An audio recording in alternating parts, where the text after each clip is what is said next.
What if the aliens are real and they're already living among us? And what if you had the ability to spot them and find out they're up to no good? Well, stick around because They Live has the answers you're looking for.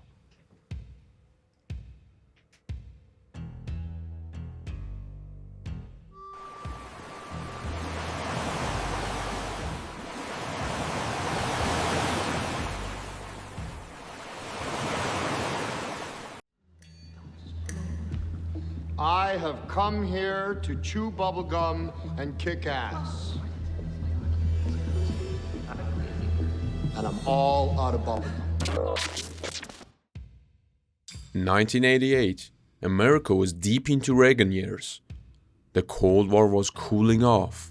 Wall Street was booming and consumer culture was louder than ever. But beneath all that glees, greed and television static, John Carpenter saw something else, something rotten hiding in plain sight. They Live isn't just a sci-fi B-movie about sunglasses and aliens. It's a savage political cartoon stretched into 90 minutes. It's paranoid, cynical, sometimes silly, and sometimes brilliant. And decades later, it feels less like escapist fiction and more like prophecy. By the late 1980s, Carpenter was frustrated with Hollywood. He had made Halloween, The Thing, and Escape from New York, but constant battles with studios left him burned out. He was tired of interference of executives watering down his ideas. They Live was his revenge, an angry, pulpy, low-budget middle finger aimed directly at consumerism, Reaganomics, and the media machine. Based on a short story by Ray Nelson called 8 o'clock in the morning, Carpenter saw in it the perfect metaphor for his own America. And here's the fun part, it's not subtle. Carpenter wasn't hiding his message behind metaphors. He dressed ruling class as bug-eyed aliens, slapped subliminal commands on every billboard. Obey, consume, conform, and made his point with all the grace of a sledgehammer. Story follows Nada, played by wrestler Roddy Piper, an unemployed drifter who stumbles onto a pair of glasses. These aren't just any shades. When he puts them on, the world changes.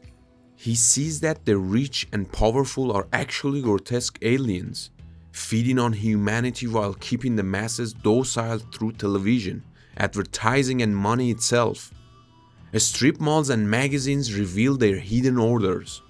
Obey, marry and reproduce, watch TV. In a way, it's the simplest story Carpenter ever told. A drifter, some glasses, and the revelation that the American dream is a scam run by monsters. Simple, but also biting. And here's where things get interesting. Nada was played not by a movie star, but by WWF legend Roddy Piper. Carpenter at the time, disillusioned with Hollywood, wanted someone raw, someone who wasn't part of the system he was mocking. And Piper fit the role. He wasn't polished, far from it. And that was exactly the point. His performance is stiff at times, awkward even, but it works. He's not a charming action hero. He's an everyday working man. Confused, angry, and desperate. Alongside him, Keith David, who already had played in Carpenter's The Thing years before, plays as Frank, a construction worker.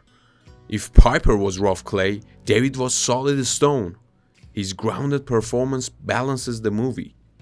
And then there's Meg Foster, whose ice blue eyes practically make her look alien even without makeup. She plays as Holly, a mysterious woman whose loyalty keeps shifting throughout the movie and keep you guessing till the very end. The acting in this movie might not win awards, that is for sure, but actually it does something more important. The weird, sometimes stiff acting makes the film feel strange as a whole, off-kilter and unpredictable. Carpenter shot They Live for just around $3 million. A fraction of what Hollywood blockbusters were burning throughout the time. So he did what he knew. He leaned into his indie roots, minimal sets, guerrilla-style location shooting, and practical effects. Los Angeles is still scarred by economic inequality, and tent cities in the 80s doubled as the film's backdrop. Carpenter didn't need to build dystopia, because the streets already look like one. Visually, the black and white sunglasses vision is a touch of genius. Simple high-contrast photography turned the world into a propaganda nightmare. The skull-shaped faces of the aliens were created with prosthetics and practical makeup, deliberately cheap-looking, almost like pulp comic drawings to further portray the surreal feel of the movie and its message. Even Carpenter himself once said the aliens were never meant to look realistic. They were caricatures of politicians, yuppies, and the rich. The fact that they look fake was the point. Okay, now it's time to get to the scene. And even if you have watched the movie once, you already know what scene I'm talking about. 6 minutes of two grown men beating the living hell out of each other in an alley. Nada and Frank, Piper and David, punching each other, headbutting and smashing trash cans. It is absurd, excessive, and absolutely glorious. Carpenter originally wanted it to last 30 seconds, but Piper and David decided to rehearse a real fight instead. Every punch, every slam. And Carpenter loved it so much he filmed almost all of it. The result is one of the longest and most ridiculous brawls in movie history. Critics didn't know what to make of it. What the hell is happening? Is it parody, machismo, wrestling theater in the middle of a political thriller? Honestly, maybe all of the above. But what matters is that the audience loved it. Here's where they leave cuts deep. Beneath the camp, it's pure social commentary. The aliens are Reagan-era elites. The sunglasses are awareness, critical thinking the moment you wake up to the scam. The world of they live is one where the poor stay poor, the rich gets richer, and the media keeps everyone pacified. Sounds familiar? The film's slogans, obey, consume, conform, escaped the movie. They became real-life graffiti, stickers, and later the foundation of the Obey street art movement by Shepard Fairey. Carpenter wasn't trying to be subtle when he made the movie. He didn't want you to hunt for symbolism. He wanted you to drown in it. But that bluntness is also the movie's weakness. Some critics called it cartoonish, even sloppy.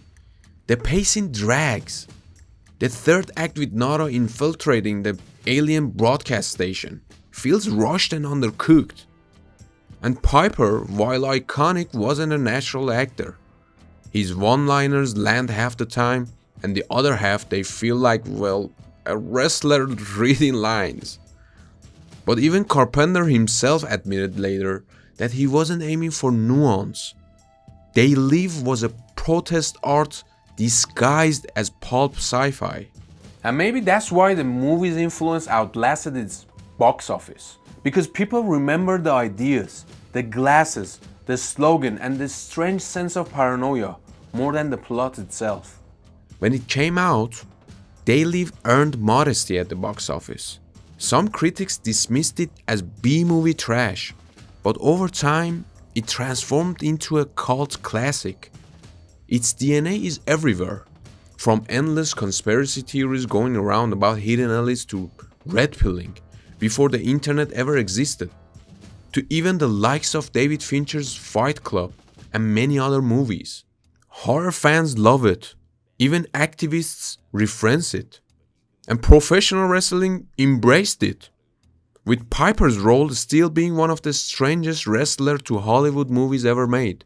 We could say he kinda paved the way for likes of Dave Bautista, John Cena and Dwayne Johnson like years later. I'm not sure if we should be thankful or I don't know, but seriously, just imagine a movie made in today's time that would unite all those communities. Honestly, that would be a sign of hope.